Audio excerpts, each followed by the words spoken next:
আজ থাকছে আরুর জন্য অ্যাপেল পিউরি, যেটা তোমরা 6 মাস বয়সের পর থেকে নিজেদের বেবিদেরকে খাওয়াতে পারো। তবে হ্যাঁ, যে কোনো একটা খাবার শুরু করার সময় টানা 3 দিন দিয়ে দেখবে। যদি তার পার্সোনালি কোনো প্রবলেম হয় তাহলে বন্ধ করা উচিত, আর যদি না প্রবলেম হয় তাহলে তো দিতেই পারো।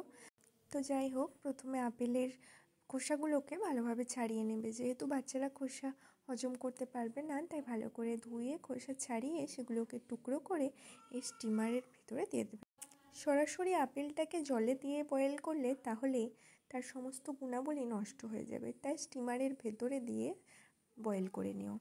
তবে হ্যাঁ, যদি এরকম স্টিমার নাও থেকে থাকে, যে ফুটো করা যে কোনো পাত্রের মধ্যেও তোমরা করতে পারো।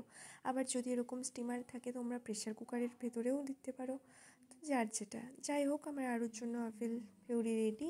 ম্যাশ করে নিয়ে এবার ওকে খাওয়াবো। প্রথমে যখন বেবিকে আপেল পিউরি দেবেন, প্রথমেই অর্ধেকের অর্ধেক দেওয়ার চেষ্টা করবেন। যদি আপনার বেবি নিতে পারে তখন অর্ধেকটা দেবেন।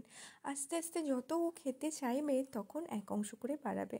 আমার আরও এখন 4 ভাগের 3 ভাগ খায়।